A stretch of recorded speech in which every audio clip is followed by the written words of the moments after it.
Dictation start होगा 5 second बाद। Start.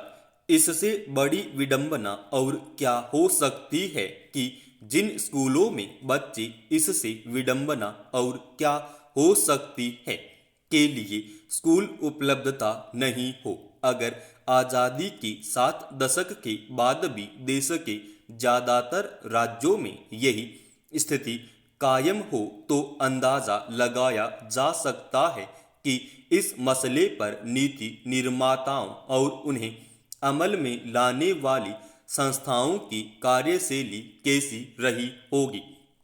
आज भी हालत यह है कि देश के केवल 8 राज्यों में ही स्कूलों में पीने की पानी की सुविधा सुनिश्चित की जा सकी है और मेघालय, त्रिपुरा, अरुणाचल प्रदेश जैसे राज्य इस अभियान में बहुत पीछे हैं।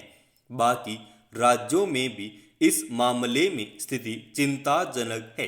यह तस्वीर शिक्षा, महिला, बाल विकास एवं युवा मामलों पर संसदीय समिति की एक रिपोर्ट में उभरी है।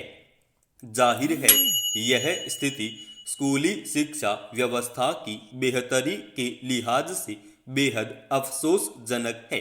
इसके मद्देनजर संसदीय समिति ने 2021-22 के अंत तक हर शैक्षणिक संस्थान में नल से जल मिशन के तहत पाइप के जरिए सुरक्षित पेयजल की आपूर्ति सुनिश्चित करने की सिफारिश की है।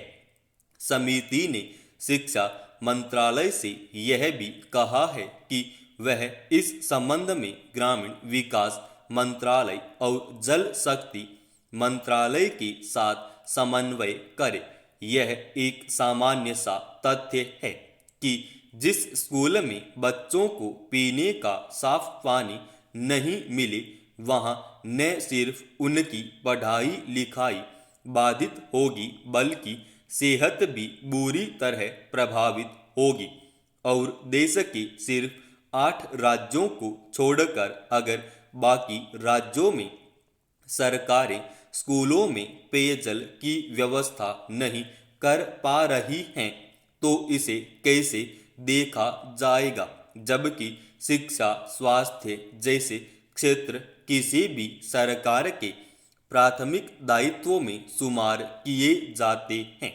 इन दोनों क्षेत्रों में अगर बुनियादी ढांचा बेहतर है तभी बेहतर नतीजों के साथ साथ अन्य मामलों में वास्तविक विकास की उम्मीद की जा सकती है। सामान्य स्थितियों में अगर बच्चे स्कूल जाते हैं तो पढ़ाई के साथ साथ उनकी नियमित ज़रूरतों में पीने का पानी सबसे अहम है। फिर शौचालय या अन्य ज़रूरतों के लिए भी पानी की ज़रूरत होती है। लेकिन अगर स्कूलों में पेयजल नहीं है तो अंदाज़ा लगाया जा सकता है कि दूसरे कामों के लिए पानी की उपलब्धता कैसी होगी और उनका उपयोग कितना सुरक्षित होता होगा। अध्ययनों में ये तथ्य आ चुके हैं कि स्कूलों में पीने के साफ पानी के अलावा शौचालयों के अभाव के चलते बहुत सारी लड़कियां बीच में ही पढ़ाई छोड़ देती हैं। सरकारी स्कूलों के प्रति आकर्षण कम होने का एक सबसे बड़ा कारण वहाँ पेयजल और साफ शौचालयों की व्यवस्था में कमी भी रही है। दूसरी ओर समूचे शैक्षिक परिदृश्य में बीच में स्कूली शिक्षा के दायरे से बाहर हो जाने की समस्या एक बड़ी चिंता के रूप में अब भी कायम है। इसके लिए आर्थिक और सामाजिक परिस्थितियां भी जिम्मेदार होती हैं। लेकिन अगर सरकारों की इच्छा शक्ति के अभाव में बच्चों की पढ़ाई बाधित होती है तो इससे ज़्यादा अफसोसजनक कुछ और नहीं हो सकता। जबकि स्कूल के भवन, पेयजल और शौचालय की व्यवस्था बुनियादी सुविधाओं के अंतर्गत आते हैं और इसे सुनिश्चित करना सरकार की प्राथमिक जिम्मेदारी होनी चाहिए। शिक्षा का अधिकार अधिनियम के तहत भी इसकी व्यवस्था करना सरकार का दायित्व है। सवाल है कि अर्थव्यवस्था के दूसरे तमाम मानकों पर विकास का दावा बढ़ चढ़कर करने वाली सरकारों की नज़र में स्कूलों की बुनियादी ज़रूरतों को लेकर ऐसा उपेक्षा भाव क्यों दिखता है?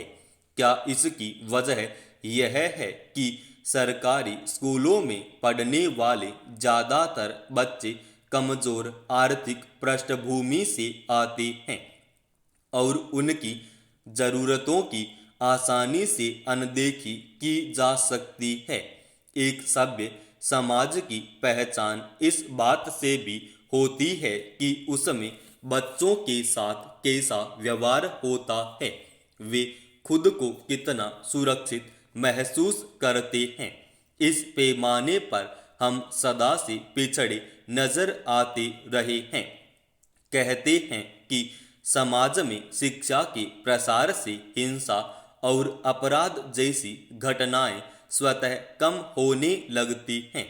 भारत में शिक्षा की दर तो बढ़ रही है, मगर हिंसा और अपराध के मामले भी उसी अनुपात में बढ़े हुए दर्ज होते हैं।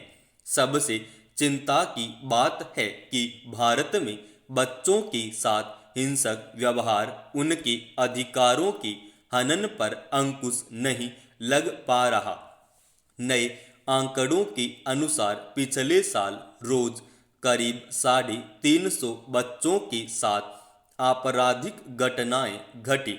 हालांकि ताज़ा आंकड़ों में पहले की तुलना में आपराधिक मामलों में कुछ कमी दर्ज हुई है, मगर वह संतोषजनक नहीं है।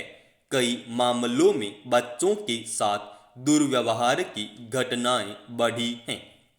कोरोना काल में जब पूर्ण बंदी थी और लंबे समय तक स्कूल बंद रहे, घर में रहकर ही पढ़ाई करने की मजबूरी थी, तब बाल विवाह और ऑनलाइन दुर्व्यवहार के मामलों में चिंताजनक बढ़ोतरी दर्ज हुई।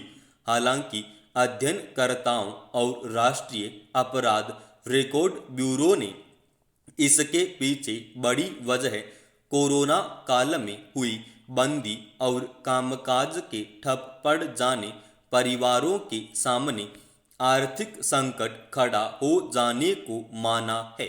मगर पूर्ण बंदी के दौरान जब कल कारखाने बंद रहे और उसके साथ भी बहुत सारे रोजगार सुचारू रूप से बहुत दिनों तक नहीं चल पाए, तब बच्चों के साथ काम की जगहों पर दुर्व्यवहार की घटनाएं भी नहीं होने पाई।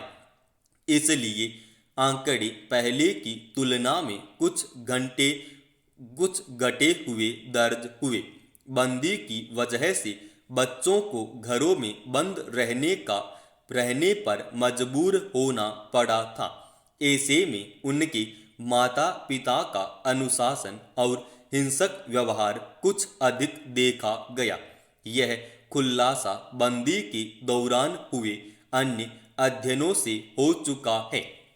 ऐसे में बाल अधिकारों के लिए काम करने वाली संस्थाओं और सरकारी महकमों के लिए यह एक चुनौती बनी हुई है कि इस पर कैसे काबू पाया जाए।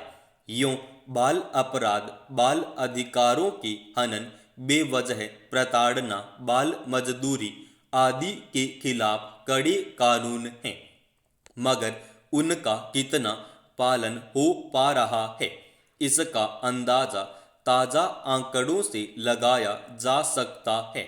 बच्चों के खिलाफ आपराधिक घटनाओं के मामले में मध्य प्रदेश अव्वल है, फिर उत्तर प्रदेश, महाराष्ट्र, पश्चिम बंगाल और बिहार हैं।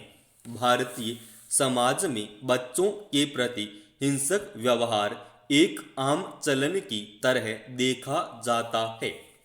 बहुत सारे लोगों की धारणा है कि मारने पीटने से बच्चे अनुशासित होते हैं, जबकि अनेक मौकों पर अनेक अध्ययनों से उजागर है कि मार पीट कर बच्चों के मानसिक और शारीरिक विकास पर प्रतिकूल प्रभाव पड़ता है। समाप्त।